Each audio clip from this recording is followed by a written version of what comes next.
it would not work. And so I was panicking. So I tried using another SD card. It didn't work. The camera wouldn't read any SD card. This is going to cost a lot of money.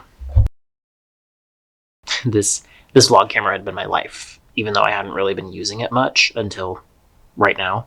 It meant everything to me because it was my escape from like so much. Whenever I would go on a road trip, whenever I'd travel like to the Bay, when I used to do that a lot a few weeks ago, or just any time I would need an escape or a reason to be on camera, I would pull this thing out and it would be like my freedom. I'd feel so free anytime I was on camera. It didn't feel like I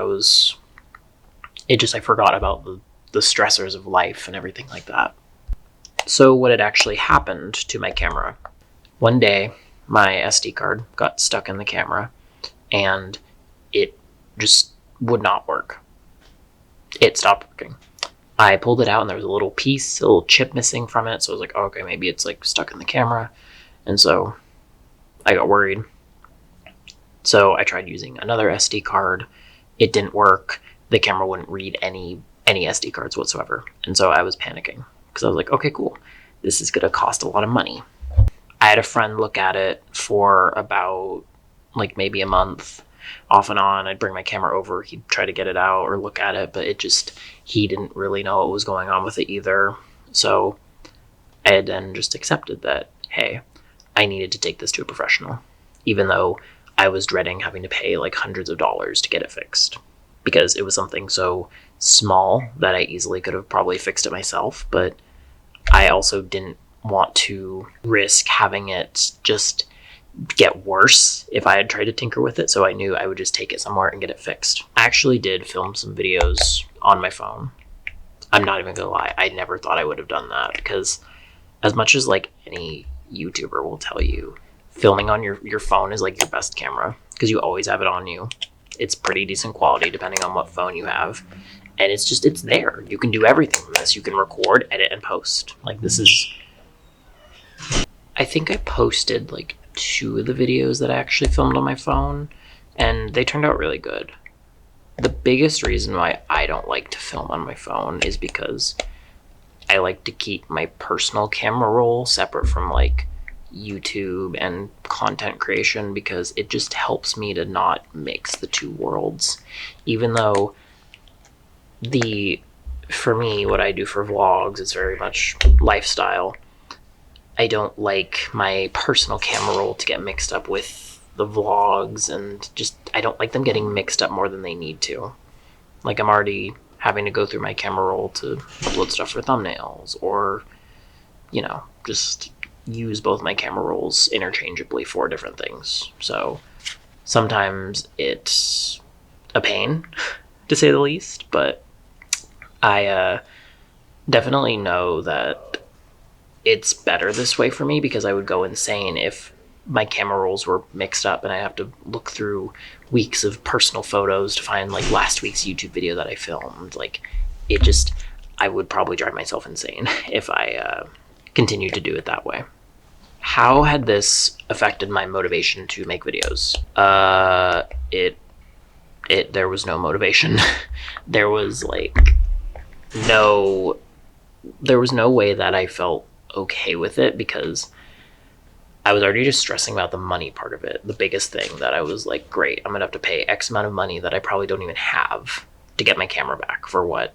When I probably could have continued on for weeks just using my phone. Like I haven't even, not even having bought this camera, I would have been so better off just filming from my phone and getting over this like thing that I don't like having happen. It's just stepping out of my comfort zone, but it's also a preference. I could ramble on about that. I'm starting to ramble, but as much as it's nice having like the full screen as my flip screen, like I can see myself fully in the camera rather than like I have to look at the lens and not here. It's just, it felt so nice to have this. It feels way nicer to have this than actually just filming with my phone. It's amazing to have it back, I will say. So I'm very grateful that I was able to actually afford getting my camera fixed and figuring all that out.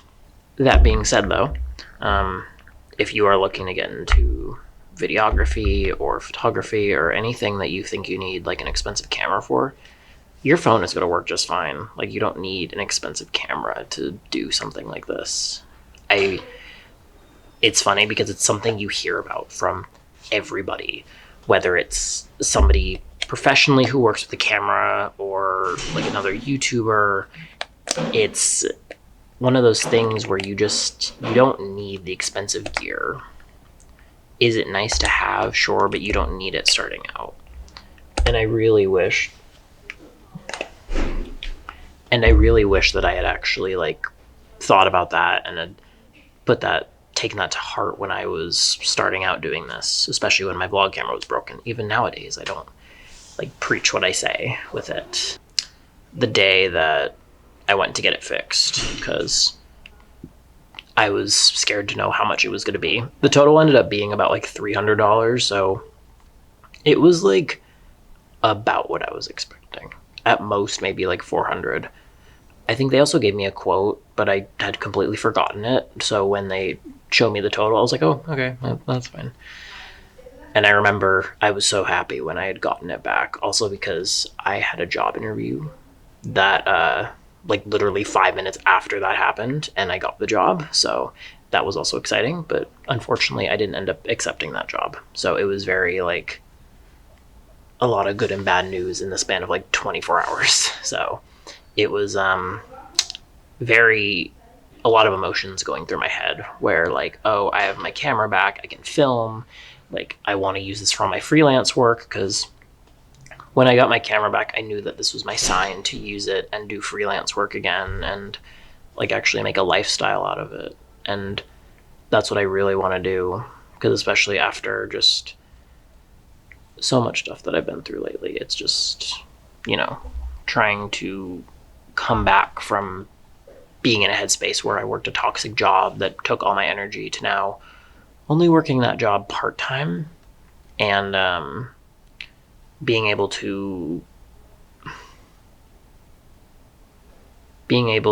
have at least somewhat, being able to have some amount of energy to put into this and freelance work and whatnot. I think it's just, I feel very, very grateful to be able to do that. And I'm very excited to see what the future has in store for me with freelance work and whatnot. And I hope that you might want to follow along with this channel and, follow me on socials and whatnot.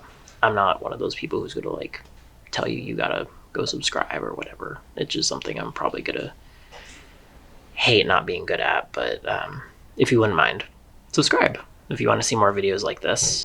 And I will see you guys in the next one.